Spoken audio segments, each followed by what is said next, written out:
Hello and good afternoon, everyone. Today, my teammates and I are going to be talking about unhousedness and gentrification in North New Jersey. What's very important to notice is who is affected. Low-income families, families of immigrants, people of color, and poor whites all living in Newark are affected. Why is this a problem? Here are some before pictures, and here are some after pictures of Newark from the 1990s all the way to right now. And you can see how far we have come as a city.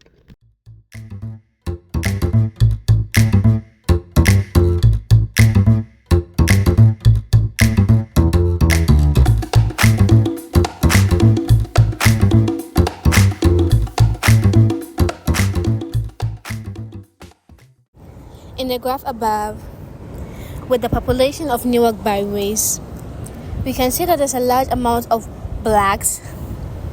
Second largest is Hispanic or Latino. Third is the whites, and the rest follows. We can see that due to gentrification, lower income residents result in moving to cities like Newark, which has low housing, which in the process they lose their homes, their culture, their backgrounds, and among others. In the population of New Jersey by race, we can obviously see that there's a large amount of whites. The second largest is the Hispanic or Latinos. Third is the blacks, then Asian, then the American Indian or Alaskan Native.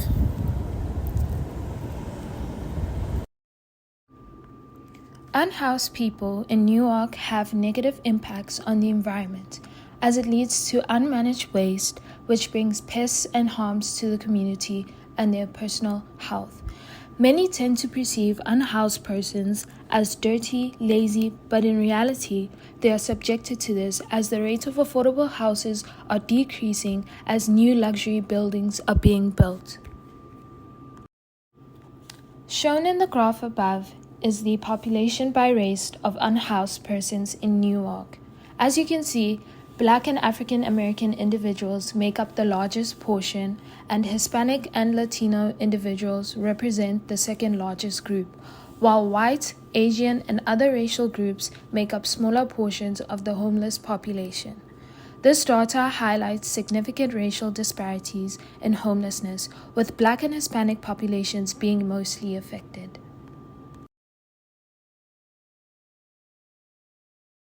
The policies around mental health and housing. How does it affect homelessness? Okay, I think this is another thing. I think that if those who are in charge of mental health and housing were working in tandem, meaning together, it would serve those who are unhoused in a much better way. However, when everybody is operating in their own silo, that's not a good thing. You're not thinking of how it affects other people and how your policy may run counter to what another agency is doing. You have to work with each other. Some people are fearful of even homeless shelters because they don't want to go there and say it's extremely dangerous. So they rather be outside on the street than in a building.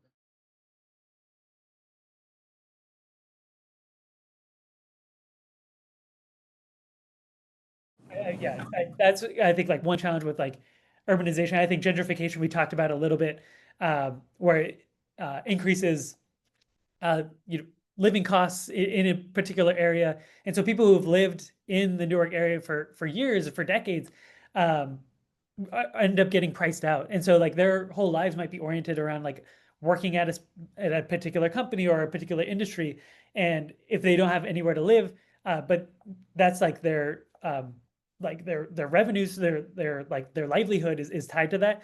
That might be a cause for them to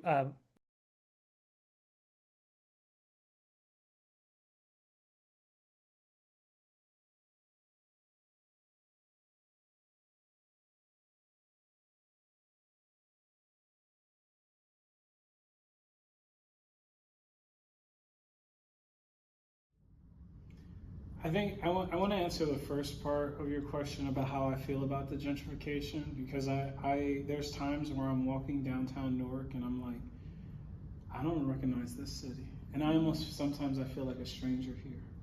And then I think with the gentrification, it's like the apartment I moved into is a house, and it's $2,400. And then there's places like downtown Newark that are renting studio apartments for $2,600. So I'm renting like a 3-bedroom for $2,400, and they're renting studios for $2,600.